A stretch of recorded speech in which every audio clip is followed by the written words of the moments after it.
How to set up Outlook for company email in mobile.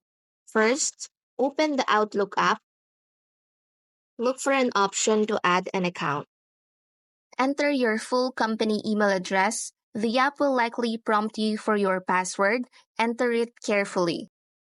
Depending on your company's email setup, you might be asked for additional server settings, incoming and outgoing mail server addresses, port numbers, security type.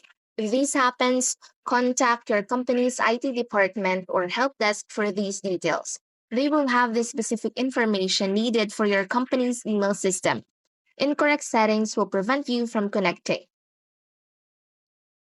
In many cases, Outlook will automatically detect and configure your account based on your email address. This is the easiest scenario.